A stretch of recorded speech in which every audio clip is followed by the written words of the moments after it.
The year was 1867, a season when the desert wind carried not just dust, but stories of blood and betrayal. Out across the New Mexico frontier, lightning danced like restless ghosts over the wide basin, and thunder rolled so heavy it rattled the bones of the earth itself. A ranch house stood alone against the storm, its windows glowing faintly like a lighthouse in a sea of endless dark. Inside, a man sat with his back to the fire, sharpening a knife against the whetstone, every scrape loud in the silence between thunderclaps. Thomas Avery was his name, though few called him that anymore. Most simply said the rancher, and even that was often muttered with a tone edged in suspicion. A man who returned from a war with scars on his face and a silence in his soul. He had built his spread with his own hands and walled himself behind cattle fences and suspicion. Folks in town said he didn't much care for company, and truth be told, they were right. He kept to himself, never smiling, never inviting a neighbor across his threshold. What he had, he guarded, and what he'd lost, he never spoke of that night. With rain lashing at the shutters and coyotes crying in the distance, he thought the world might leave him in peace again. But the knock came. At first, it was faint, hardly heard over the storm. He paused, the knife halfway to whetstone, brow furrowing. When it came again, louder, he rose. His boots echoed on the wooden floor as he crossed the room. Few dared come this far in weather like this, and fewer still dared knock on his door at night. He lifted the rifle from its stand by the wall before unbolting the lock. When he swung the door open, the wind all but tore from his grip, and the rain stung his face. Standing in the threshold were two figures, dark-haired, cloaked in wet wool and worn leather, their braids plastered to their cheeks with rainwater. They were Apache, no mistaking that. Their copper skin gleamed under the lightning, their black eyes shining with both defiance and desperation. One looked scarcely older than 18, the other perhaps 21. Both were soaked to the bone, shivering, their hands empty but their pride intact. The older one raised her chin. Her voice was steady, though her lips trembled from cold. "We need shelter." Thomas's grip tightened on the rifle. He'd fought men of their blood before years passed, and lost more than he'd ever admit because of it. His gaze flicked past them, searching the dark. "You're not alone out here."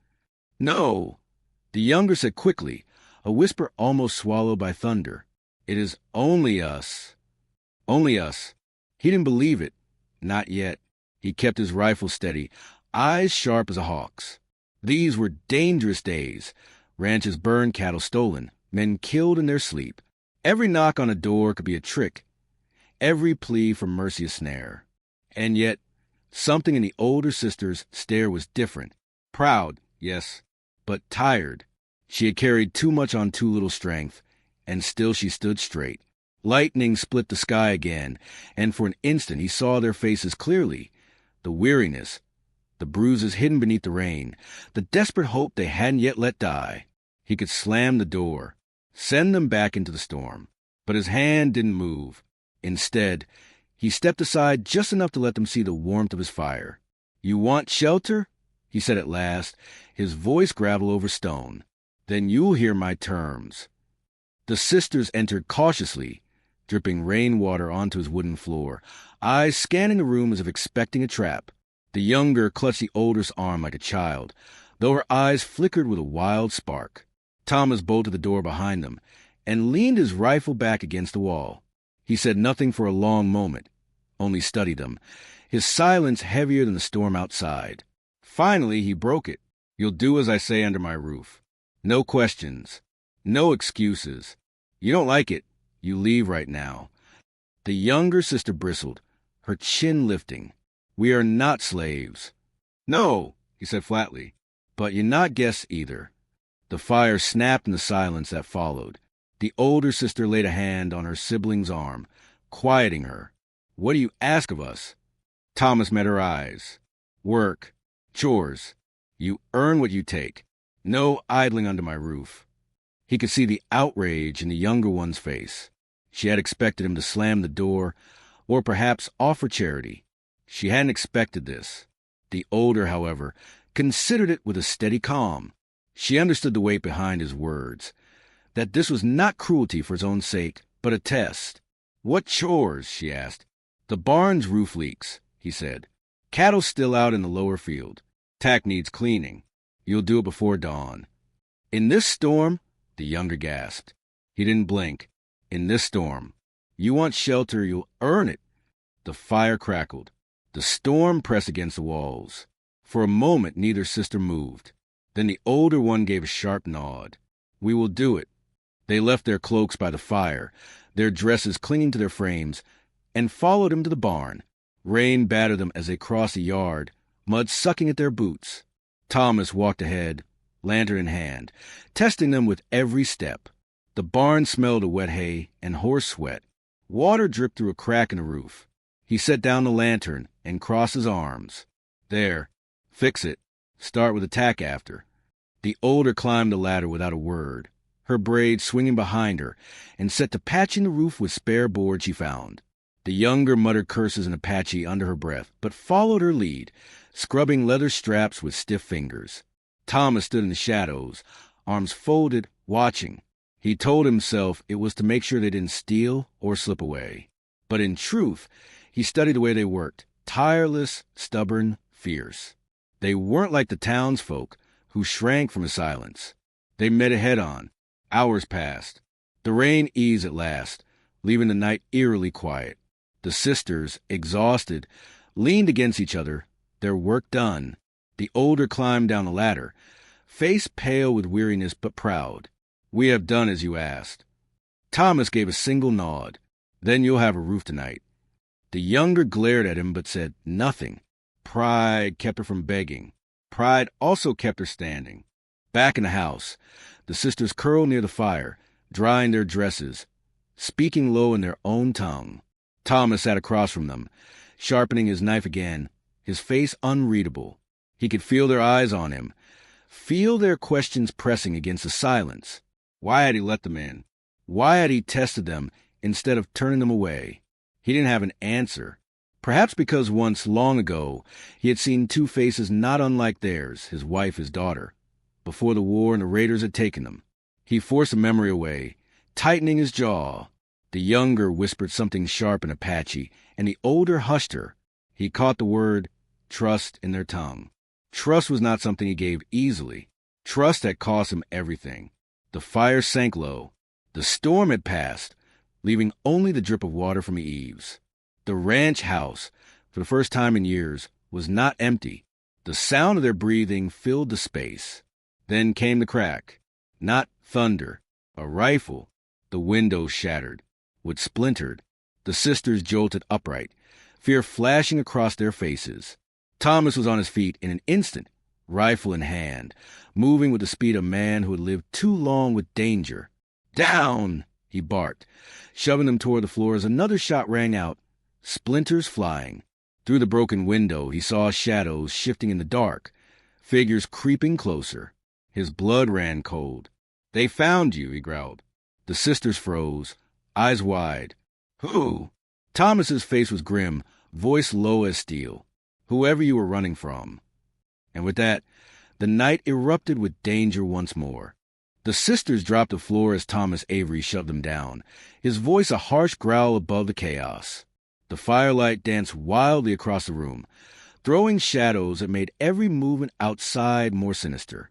Another shot cracked, sending shards of glass across the plank floor. Thomas rolled toward the rifle he'd propped near the door. He snatched it up, the wood familiar in his hands, the steel steady as breath. His jaw tightened. He hadn't seen combat since the war, but it had never truly left him. His body remembered every motion, every sound, every pulse of danger. "Stay down!" he snapped at the sisters, his voice cutting like a whip. The older one pulled her younger sibling close, shielding her with her own body even as her dark eyes scanned the shattered window. Courage radiated from her, though her face was pale. A lantern outside swung briefly, catching the silhouette of a man crouched behind the corral fence. Thomas didn't hesitate. He leveled the rifle and fired. The crack split the night, and the lantern fell, the figure collapsing into mud. The sisters flinched at the shot, but the older one did not cry out. Instead, she whispered something in Apache, a word that sounded like prayer or maybe defiance. The younger looked toward Thomas, half fear, half suspicion in her eyes. Boots splashed in puddles outside. 2 more shadows rushed toward the porch. Thomas cursed under his breath, shoved the door open, and fired again. 1 man spun and dropped. The other ducked behind the water trough, shouting for his companions. "They're after you," Thomas muttered, reloading fast, eyes never leaving the yard. "You brought this to my door." The older sister rose to her knees. "No, they would have hunted us no matter where we ran." Thomas didn't answer. The truth was, he didn't care. What mattered was that his ranch, his cattle, his fragile hold on solitude was being torn apart by someone else's fight. He had built these walls to keep the world out, and now the world was breaking them down with bullets and fire. A bottle arced through the night, smashing against the side of the house. Flames burst up, hungry and bright.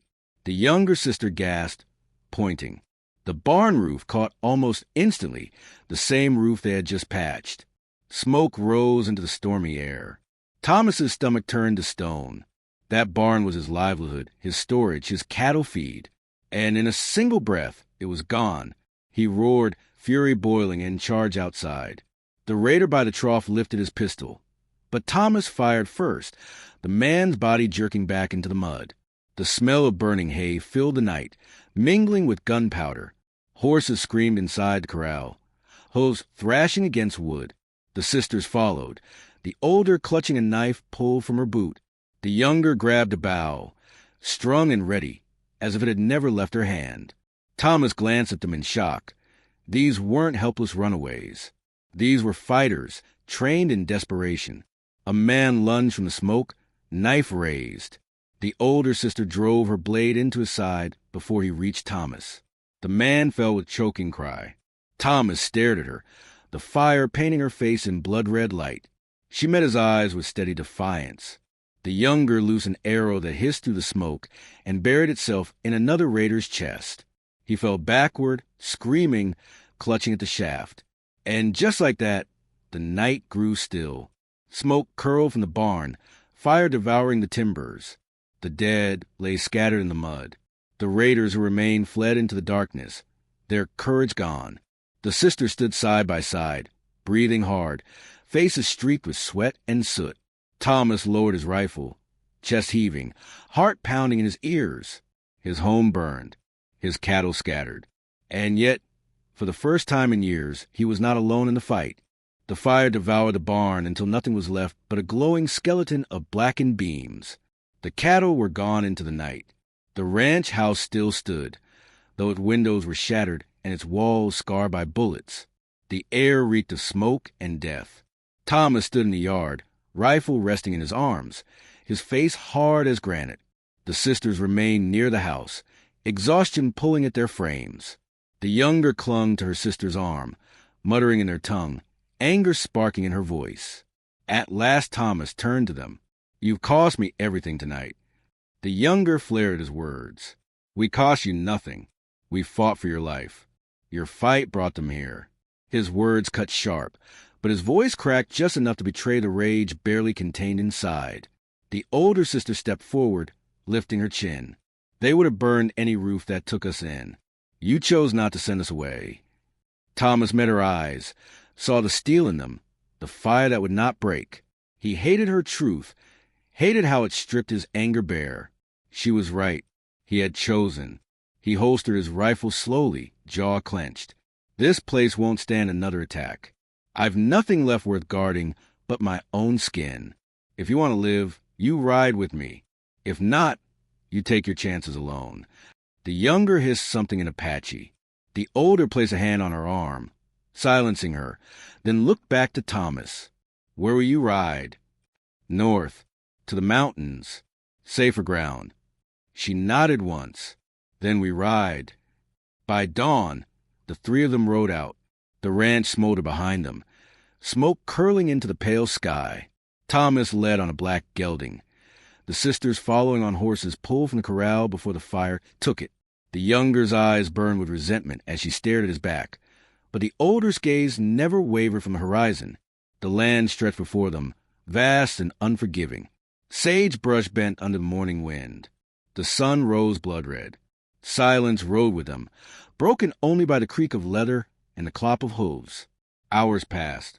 Thomas said little, but as the day wore on, weariness gnawed at them. The younger swayed in her saddle, lips cracked.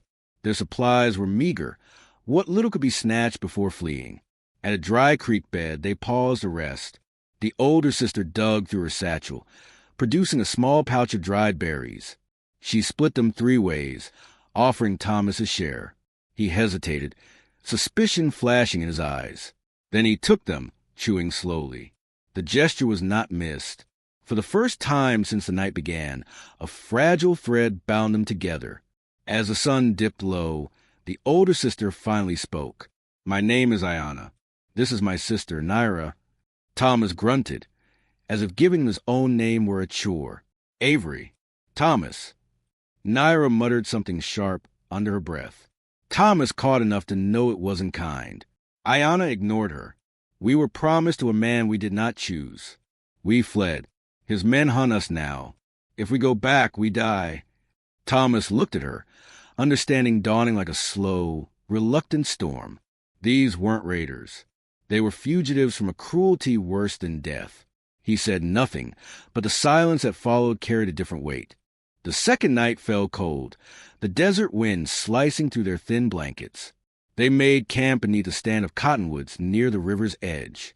The horses drank quietly, ears twitching in the stillness. Thomas sat by the fire, rifle across his knees, eyes scanning the dark. Ayanna sat across from him, her face lit by the flames, shadows deepening the sharp lines of her cheekbones. Naira curled under her sister's blanket, whispering words of worry. "You saved me," Thomas said suddenly, his voice rough from disuse. Ayanna looked up, startled. "You saved us first." He shook his head. "No. In the barn. That man would have had me if not for you." For a moment, their eyes held, the crackling fire the only sound. Then Ayanna looked away, her gaze distant. "We fight because we must, not because we choose." The word struck deeper than Thomas cared to admit. He had built his life on choice, on shutting doors, cutting ties, building walls. These sisters had never had that chance. The next day brought fresh trials. A rattlesnake coiled near the horses at dawn, fangs bared. Thomas shot it clean, but not before it struck, sinking into Naira's boot. She cried out, staggering back. Luckily, the fangs had pierced only leather, not skin. Still, fear shook her badly. Later, the river crossing nearly drowned them. The current was swift, icy from mountain melt. Naira slipped from her saddle, dragged under. Thomas dug without hesitation, pulling her up by the collar, fighting the river until they collapsed gasping on the far shore.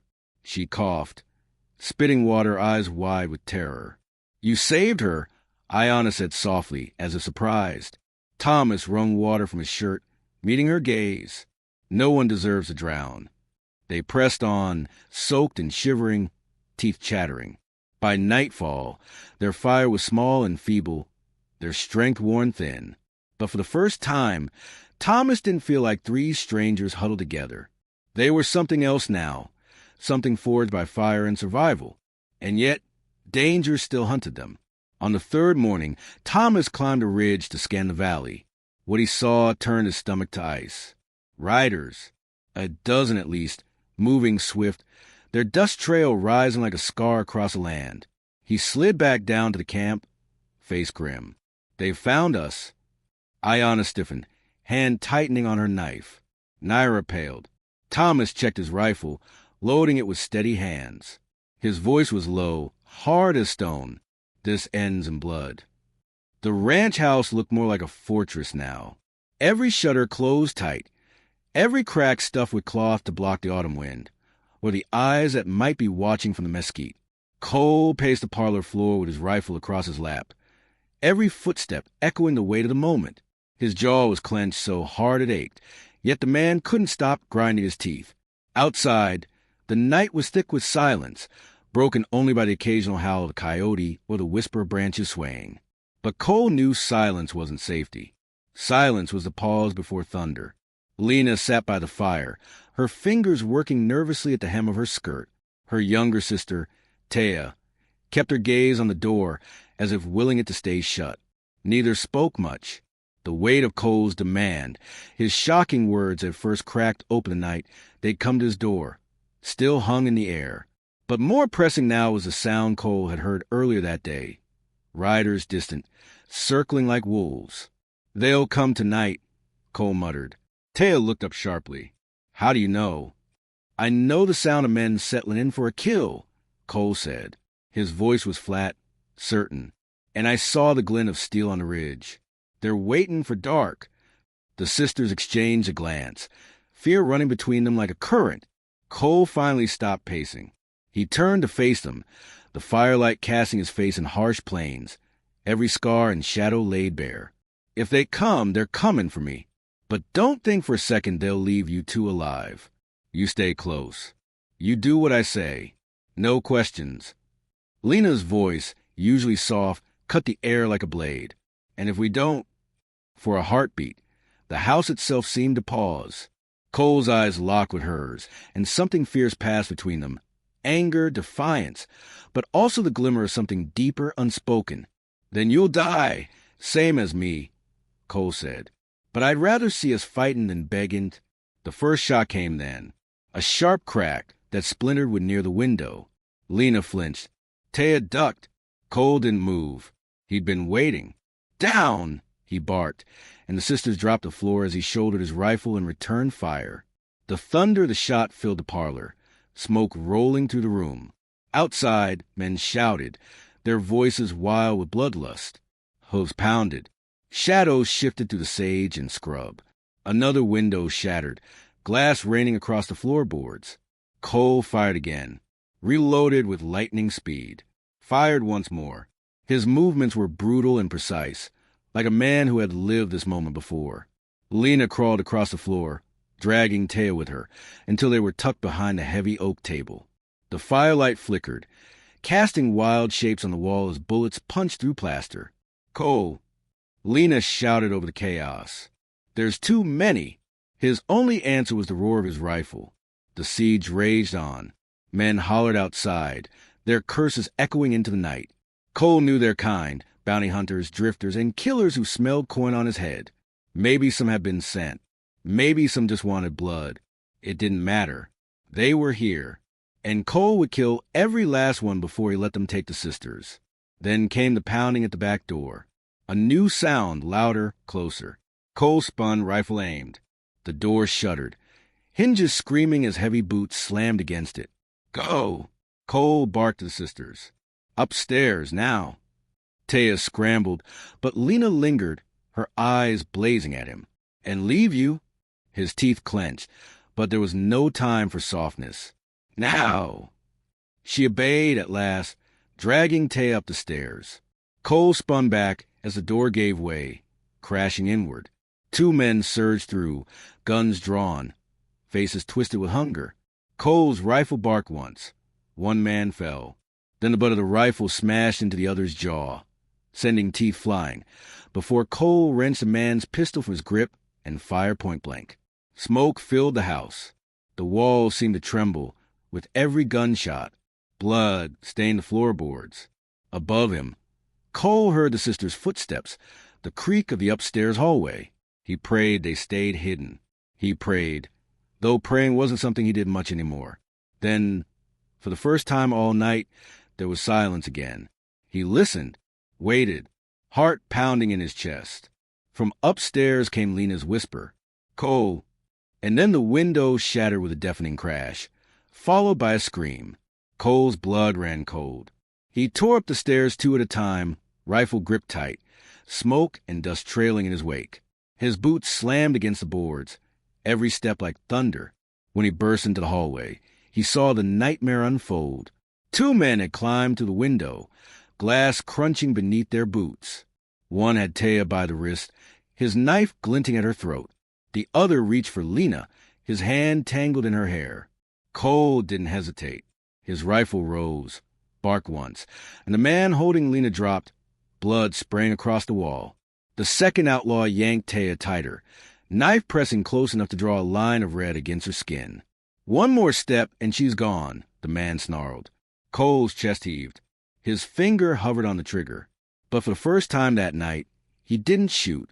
He looked at Taya, her eyes wide with terror. Then at Lena, whose gaze locked onto his, steady and fierce despite the chaos. "Let her go," Cole said, voice low, dangerous. The outlaw laughed, a sound full of madness. "Not a chance. You're worth more dead than alive, Cole, but maybe I'll take something else first." His knife pressed harder, making Taya whimper. Cole took a step closer. Then another, slowly. His eyes never left the outlaw's. "You want me?" "I'm right here," Cole said, "but you don't lay another hand on her. You hear me?" The outlaw sneered. Big words from a dead man. And that's when Lena moved. Quick as lightning, she grabbed the pistol from the fallen outlaw's holster, raised it with both hands, and fired. The shot cracked the air like judgment itself. The outlaw's eyes went wide. He staggered, knife slipping from his hand, before crashing to the floor. Taya scrambled free, gasping. Clutching her throat where the blade had kissed her skin. Cole lowered his rifle slowly, his eyes fixed on Lena. She was breathing hard, the pistol trembling in her hands. But her gaze was steady, strong. "You saved her," he whispered. Lena swallowed, her voice raw. "I wasn't about to let him take her. Or you." For a moment, the three of them just stood there, breathing, trembling, alive. The house was silent again, save for the crackle of fire downstairs and the groans of dying men. Cole finally lowered his rifle completely. He looked at Lena, then at Taya, then back again. Something had shifted, something deep and unspoken. "You stayed," Lena said suddenly, her voice breaking. "You could have run. You could have let them take us. But you didn't." Cole's throat tightened. "I told you. You're mine to protect now." And for the first time, Lena didn't argue. She just looked at him, long and hard, and nodded. The night dragged on, but no more riders came. By dawn, the ranch was quiet, the horizon painted in blood-red light. Cole stood on the porch, rifle in hand, watching the world turn gold. Behind him, the sisters stirred, weary but alive. The frontier was still cruel, still merciless. But for the first time in a long while, Cole felt something stir in his chest. A reason, a future, maybe even redemption. And as the wind carried the scent of gunpowder and dust away into morning, he knew one truth with a certainty that surprised him. He wasn't alone anymore.